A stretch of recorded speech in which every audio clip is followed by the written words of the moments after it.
Hello, welcome to Romance Book Monsters. I am Kitty Boom, and this is my co-host Lollipop. How's it going today? It's going good. You know, it's my favorite season. All my Christmas books are about to pop. Christmas books are about to That pop. is true, with a couple of Halloweens thrown in beforehand. Man, Christmas book. Listen, Christmas stuff is already in Costco. I was in Costco in August and there was Christmas stuff. So, like, all the toys are out, the lights, so I'm ready for I love a good Christmas book. So I'm excited for my Christmas book reading season. That is true. It's Hallmark Christmas movie time. You know it. And I got that Hallmark on demand. So my poor DVR gonna be packed. You're ready. I should get my tissues ready. I'm prior in my age, like. I wonder if they're gonna do any Nora Roberts this season. Sometimes they be doing some Nora Roberts. Like sometimes they do a really good job with her books, sometimes not so much. Yeah, it all depends on the director and the story and the actors. Sometimes they get good actors, sometimes not so much. On a total sidebar, did you see they remade She's All That for Netflix? Really? With He's All That, they did the reverse, and then the girl from She's All That is the girl from He's All That's mother. You know what? A guy version only makes me think of like Money Can't Buy Me Love. Yeah. Similar. I haven't watched it yet, but it looks interesting, so I might check it out. Let me know. It's a teen book. It's like a teen story because they're teenagers. Okay. Let me know what you think once you watch it, and then maybe I'll go watch it afterwards. For sure. Although that new Cinderella movie on Amazon Prime Video, I like a musical, but they just threw a bunch of modern songs in there to like as transition points to get the story along. So it's like it literally starts with the whole village singing Rhythm Nation, like a version of Rhythm Nation. I kid you not, but I'm not gonna lie, Billy Porter was the best part of the movie. I want his outfit so bad. I was like, I will rock the hell out that outfit. I just need a little cami or something underneath the top part, the stilettos and everything. I'll rock the hell out that outfit. Literally the best 10 minutes of the movie, because that's all he was. He was the fairy godmother. He was it for, and he did a great job. Check it out just for the outfit. Oh, for sure. Oh, girl. Now you know how we get.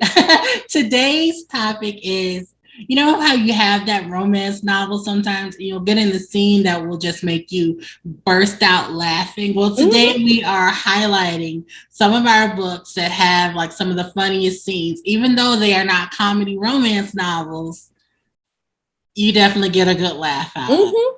And so the book that I would like to start out with is Luke by Cee Bowerman. You know, I have become a big Cee Bowerman fan. Like, I'm reading something of hers. Like, I even think she has a book coming out this month on the 16th, Tavern. I cannot wait for it to come out. So I'm looking forward to that one too. Now, this book is Luke by Cee Bowerman, and it's a recent release also. So picture it. Your doctor has told you that you need to go start becoming healthier because basically you're unhealthy. So you need to fix your diet and your exercise and, basically your work-life balance, be less stressful. So the main character in this book name is Liberty, and she is a 22-year-old game designer. And she has fainted, so the doctor told her you need sunlight, you need to exercise, you need to eat better, because she's basically been living off of like Twizzlers and Mountain Dew. So she goes to the gym. She's been taught how to use the equipment, but she wasn't really paying attention during the little lesson because she was, distracted by Luke, who was the gym owner, all of his muscles, because he's So she's on a treadmill and she's getting into it and she's bopping along to her music and she's studying, increasing the speed on the treadmill as she goes along. And then her jam Bootylicious comes on and she really cranks it up and she starts moving and bopping and then she flies off the treadmill.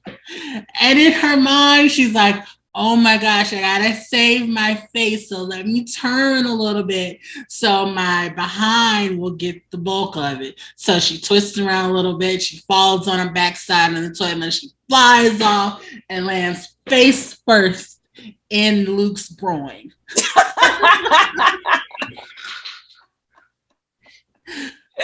Best scene in the book.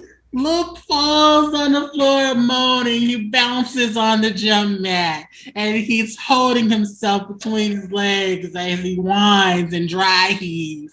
And to the side of Luke is his older brother on the floor also, laughing his behind off.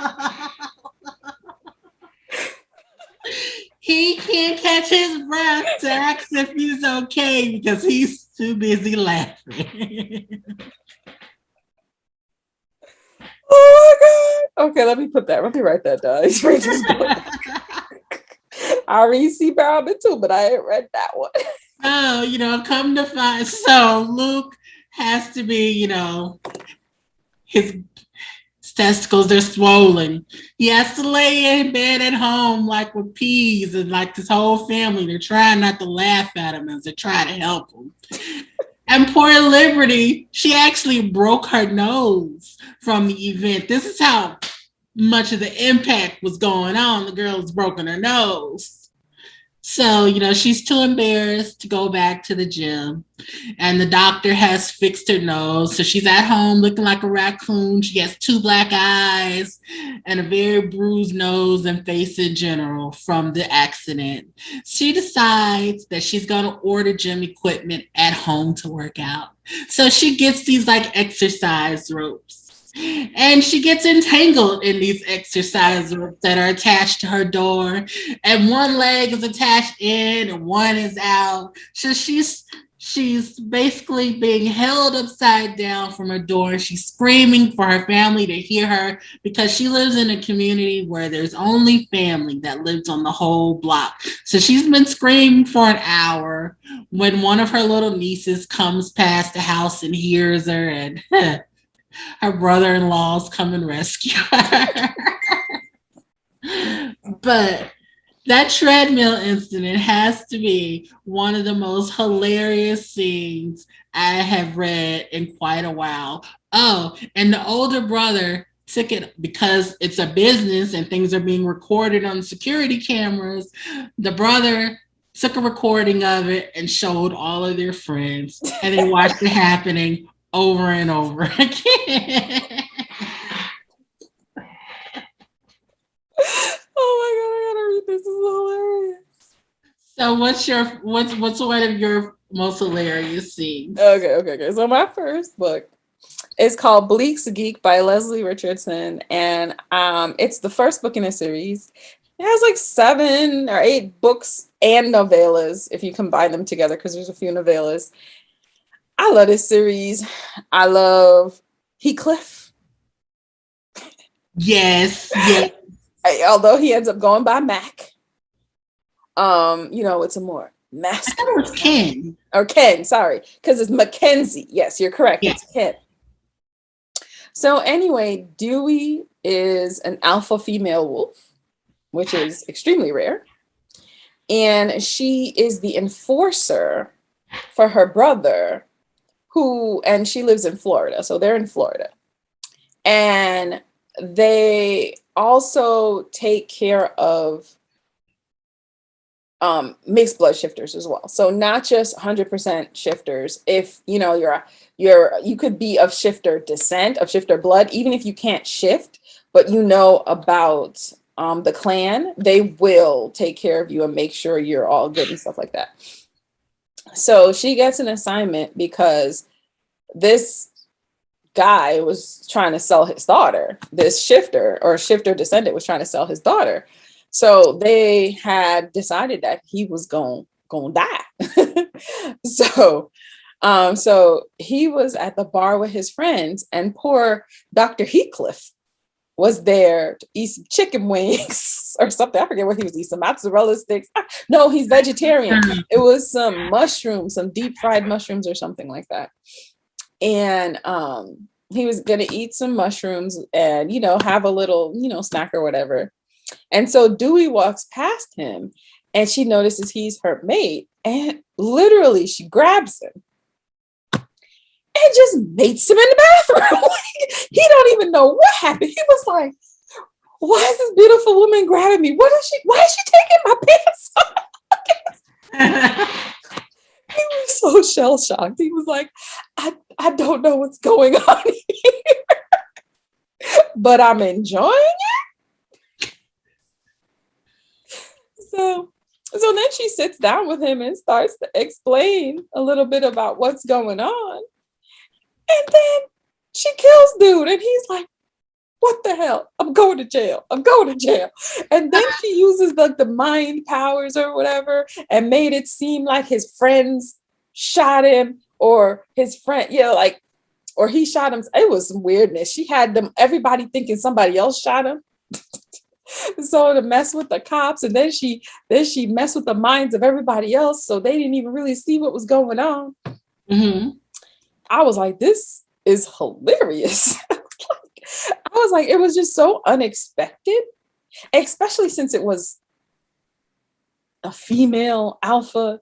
Because usually, you know, the male alpha, they see their mate, they are like, oh, they know, because like everybody's like attracted, and the male alpha is always like, you know, the insta love, insta mate kind of situation. It's rare that I see the insta mate from a female with a non-shifter. So it really, and like she comes from a tragic backstory, as we learned, but that just was like the most hilarious thing to me, because he was so confused. And in my mind, I would be too. If I was him in that shoe, I would be too. And you know, all the insta love we read with the females, they ain't never that confused. Right? Yeah. They're just like, oh, I've been waiting for this to happen. This is amazing. Arms open wide. Everything is good. And then his stepbrother. Oh my God. So Heathcliff moves in with Dewey. They live in their best life. You know, he's a grazer or whatever. So that's like the big joke of the family, because, you know, they're wolf shifters. They eat meat practically raw. And here you have this grazer who only eats vegetables. And so he moved out of his apartment. So eventually he was going back to pack up and move his stuff out and, you know, get rid of his lease or whatever. And he gets there and he notices that someone broke into his apartment. So he's like, let me fix the window. And then he's packing up. And then his stepbrother shows up and is like, what are you doing, basically? And he's like, what are you doing in my house? And so he's like, you know, I'm getting rid of the place, so you don't need to find somewhere else to stay. And the stepbrother's like, where are we moving to? Excuse me? He's like, I'll just follow you home. When he knocked him out, I was on the floor, because that stepbrother has been the bane of his existence all his life that he has known him. And the fact that his stepfather murdered his mother when his mother was leaving his abusive behind, when the son became 18, it was just like he never got to, you know, save his mother, basically. And I almost felt like it was so cathartic to him to knock the shit out of his stepbrother, because he never had the power before. And obviously, because Dewey is an alpha shifter, he's, you know, received through their bond a little bit of power. So it was amazing when he knocked him all the way out. It was so beautiful. And then he threw him out like trash.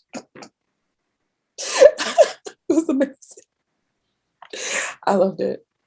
It was amazing. And there's many more scenes too. So even the first book that was mentioned, that Tamika mentioned, I'm sure there's many more scenes. So this is just a handful of the scenes from each book that we thought were hilarious, and we definitely want you to check them out. Yes. So Kitty, what is your next? My next book is Divine Phoenix by Heather Rainier. It's a part of the Divine Creek series, which is a very long series. I think it's over 20 books in that series. And the majority of the books are menage books. Mm-hmm. So in this one, The main character. Okay, so one of the main characters' name is Clay, and he makes jewelry and he has his own jewelry store. Mm-hmm. So Clay is like secretly in love with his childhood best friend Lily, and but you know she has been like scarred from an abusive like previous marriage. Like she's basically on the run from her ex-husband now, Mm-hmm. and she starts working for Clay, and Clay has a company policy that, you know, employee no like fraternization. So the employer is not able to date the employees. Mm-hmm. And he set this rule up because he has an employee named Tabitha who has a real big crush on him. Now Mm-hmm. Tabitha is like a Spencer who has like two cats at home, and one is named Mr. Wiggums and the other's name is Miss Pookie, and she likes for them to play all over her. So keep this in mind now because Clay has a very big pet hair allergy. Okay, so Clay goes into work one day and he's like, in his mind, you know, I love Lily and, you know, I'm gonna be patient with her until she's ready to have a relationship for me. And I'm gonna start the process by taking this stupid employee fraternization sign down. So just as he's taking down the sign, Tabitha sees him taking down the sign, and she's like, "Oh my gosh, he loves me. He's finally getting rid of that stupid deal." And so she jumps on him and start hugging and kissing all over him. And she's like, "Oh my gosh, finally we can be together. You've gotten rid of this stupid deal." And he immediately starts to sneeze. Because she has cat hair all over her sweater. Cat hair all over her sweater. And he starts to go into shock and he can't breathe and he's sneezing and sneezing. And she's like, "Sweetie, what's wrong with you?" And he's like, "I'm allergic." She's like, "What are you allergic to?" And she takes a handkerchief out of her bra, and that has hair too on it. And she starts like, trying to wipe his nose. Like, "What am I allergic to?" And she's like, he's wheezing and coughing and barely talking. He's like, "Oh, I'm allergic to you." And he tries to push her away. And she's like, "Me, oh my gosh, how are we gonna be together if you're allergic to me?" And he's like in the sink, he's rushed to the sink and he's washing his eyes off and wiping the lipstick off of his face and brought his inhaler out and taking his medication. It was a mess. And he was like, "That isn't for you. I'm not in love with you." She was like, "I give my pets away for you." Was that hilarious at the same time? Because she is so ticked off and heartbroken when he had to break it to her. "No, we're not together. We'll never be together. I wasn't taking that sign down because of you." And he has to change his shirt and get all of her makeup off of his face and let his sinuses drain. It was just such a hilarious scene in the book. Okay. It sounds pretty funny, actually. I might have to check it out. My Polish. She is the most hilarious character in the series because she's very anti-menage relationship. Like she's like very religious, and so it's like she's always like trying to oppose the couples in one way or the other in each of the books. Like she even like has her own little one woman like sign that she's protesting them with. And then in the end, come to find out years ago that she was in a menage. She She had 3 dudes. I was about to say, I was like, did she end up in a menage? Yes, one of them. Yes, and her dudes, they come to town and she rides off on their motorcycles and they are all very happy. Like 2 decades ago. So now they found each other when they were like in their 19s and 20s. And now they're refinding each other when they're in like their late 40s. That's hilarious. I love it. That's hilarious.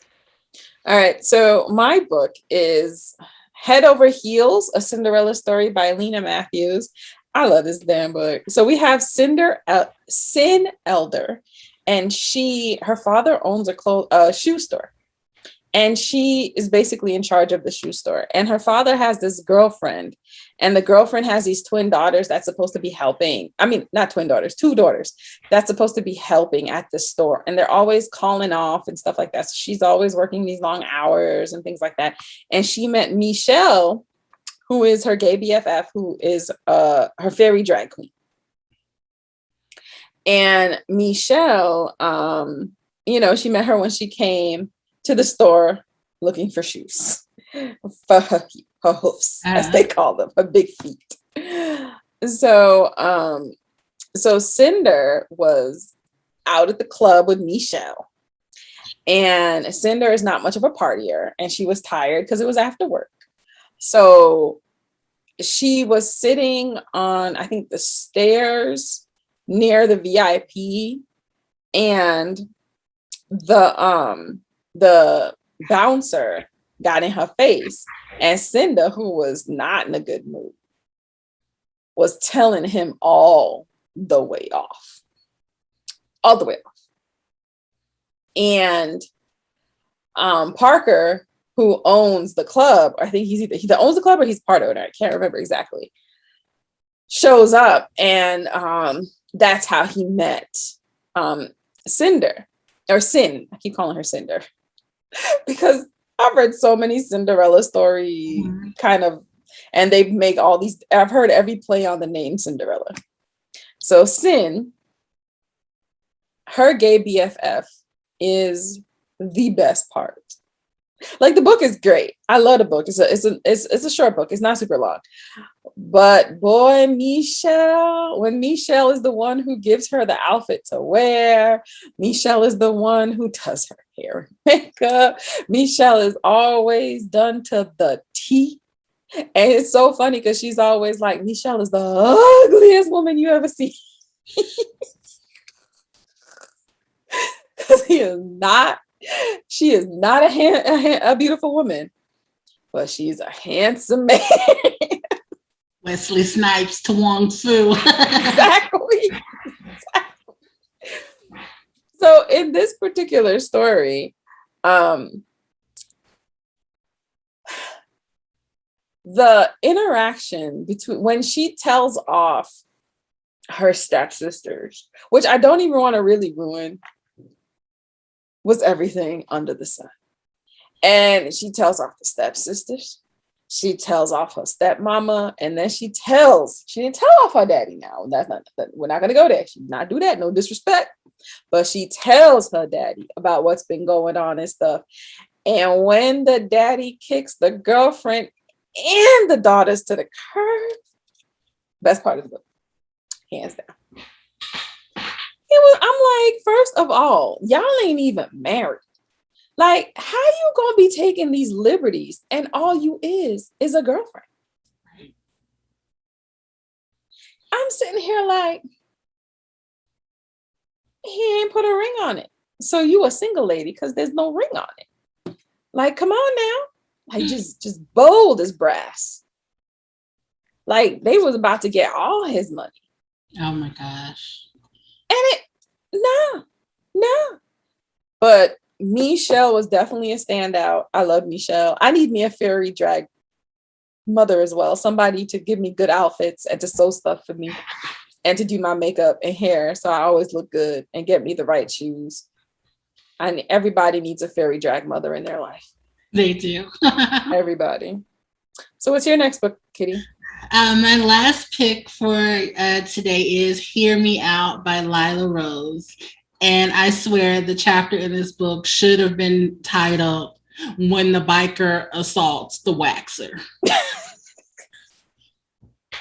Okay, so the main characters are Beast and Knife. So Knife is curious about being with Beast, who is bisexual. He's interested in maybe having a relationship with him.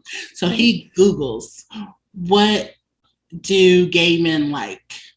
And one of the options that come up is that, you wax your genital area. So he gets the idea to go to the waxer and get his get a man Brazilian. Exactly. So he gets one of his female friends to go with them. She was not for it because in a previous book she had a very bad experience getting waxed, which is hilarious too when she tried to do it herself. And so she is very anti-wax. She was like, you should find something else. But he was adamant that he was going to try that. So they go off to the waxer. They go. So they go to this Chinese waxer. And she like lays him out on the table. And before you know it, she's spreading his legs wide. And she's like, wow, you very bushy. Can't see tree down here. We make you look nice. And so, she starts sniffing away. She was like, oh, it's looking better and better. And so she puts on that first strip of wax and she pulls it off. And he screams bloody murder. Oh my gosh, she's ripped my penis off. This reminds me of 40-Year-Old Virgin. Did you ever see that movie? No. So there's a very similar scene where this guy, he's a 40-year-old virgin and he's hairy, so he goes to the waxer to then wax his chest because he's I forget where he gets the idea from, and the same scene happens. The waxer puts that first one and rips it, and he's screaming, and then they put the second one and rips it, and they only made it to 2. So he had like 2 waxes. Yeah. And before he knows it, she has that second strip on it. She rips that off, and he like threatens to kill her. And then she goes and goes, and she's like a maniac, and he's on the table about to cry. He's a big, tough biker. And then he goes to lunge at her, and the friend has to keep him from attacking the wax. Does she finish?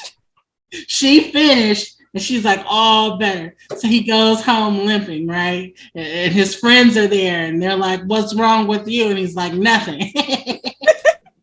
But oh my gosh, it was hilarious. He was like, I'm a killer. I'm a killer.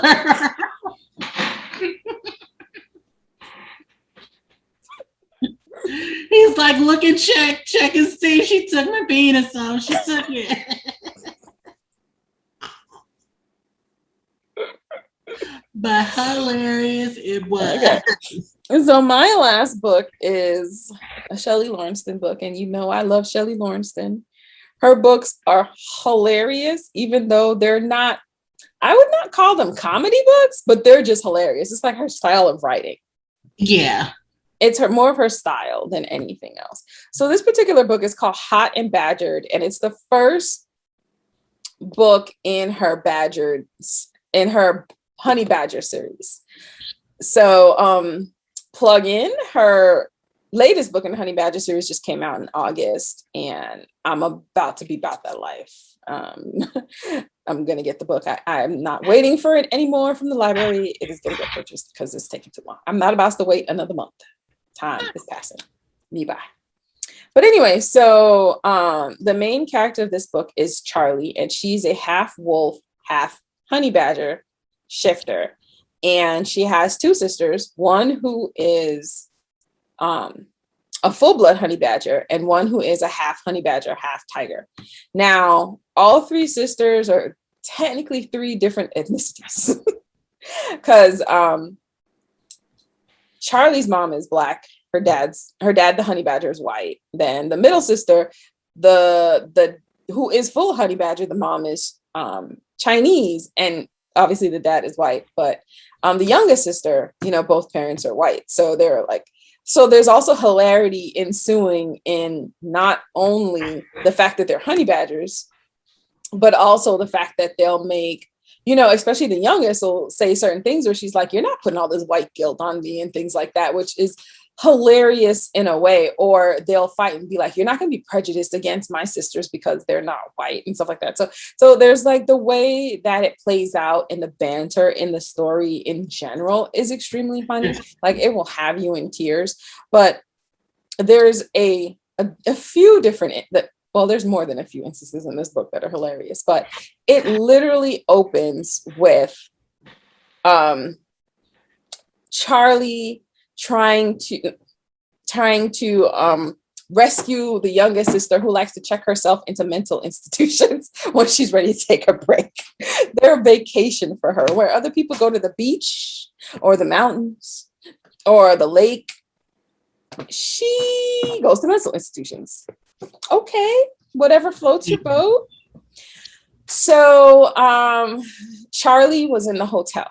So this is how she meets the main character. Berg. Is it Berg? How we pronounce his name? Berg. We're gonna go Berg because it's B-E-R-G. We'll go Berg. Berg Dunn, who is a triplet. So he understands a sibling relationship. So there's three of them. That's how it works out. So he understands and he could deal with the fact that she has, crazy sisters. Because he got crazy siblings. But anyway, so she's in the hotel and they get attacked. And she's in the hotel naked. And she didn't even have, she wears glasses, right? And so she ends up, defeating some people, falling down to the bottom floor where Berg is a bodyguard taking care of this famous pianist who happens to be, is it a jackal? Is he a jackal? Yeah.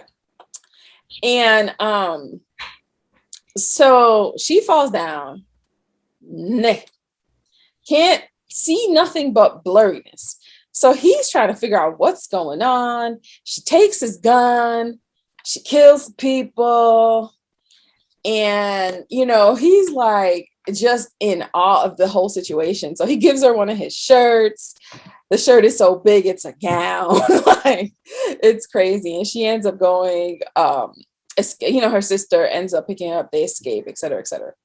So story moves on and they end up meeting again in New York, not long after this situation, because she thought at the time that they said that the father that we mentioned earlier of the girls was killed. Come to find out he wasn't. So, they were trying to figure out where they were going to stay. And so they end up accidentally meeting Berg at the house of the middle sister's cousin. Not knowing it was their house, and she thought it was a safe house because the middle sister's cousin's mom, her and her mom have a contentious relationship. So the mom, to get back to her, put her actual home on the list of safe houses where anyone in the family can just pop up. So of course, those two start fighting right away, which is hilarious because they've been enemies since they were like 9. And she was like, I told you I'd kill you the next time I saw, like they were. I was like, what am I watching? This is amazing. And then so when Berg is like trying to have a conversation with her and she's all like, I don't know who you are. What are you talking about? And he's like, I gave you my gun. And she was like, gun? Oh, that's you, the big blur. Ain't this some shit? It was like, here I am feeding for this girl. And all she saw was a blur. But of course, there's more great things that happen into this story. And yeah, Charlie is a beast. I wish I had a big sister like Charlie. Right. On the real tip. And the way she keep those 2 loony bins of sisters, she was like, I trained them young. She clapped her hands and they stopped. She was like, start them young, beat them often, basically. That will get them to act right. Because you can't play those kind of game with shifter children, for sure. Or when she needed to bake, and the sisters, they immediately stopped fighting. Like, I'm going to find something else to do. I'm not getting in the middle of this. She mad. But yeah, there's so many good. I love that book. Like, I've read that book. I can't even tell you how many times. I'm going to go reread that book now. If I wasn't in the middle of something right now, I'd probably reread it too. It will definitely be reread before I go read that new Shelly Laurenston, though. Yes. So let us know, what's your favorite book where you've just seen like this hilarious scene in the book that made you laugh out loud? Tell us about it. Let us know the author and the name of the book so we can laugh too. Exactly. I love a good book. And don't forget to like, subscribe, share. We're definitely excited when you share our videos, get a wider reach so more people can, you know, show us their appreciation. And to as well, we love comments. Hit us up with the comments. What authors are you reading right now? You know, what are your favorite authors? You know, what is your obsession? As Kitty has said, she's obsessed right now with MC books. I am currently in a I eat everything situation. So I'm not like focused on any specific type of book. So if you come across a great author, hit us up. We would love to hear. Right. We want to get a new favorite author too. So talk to you later. Stay blessed. Goodbye.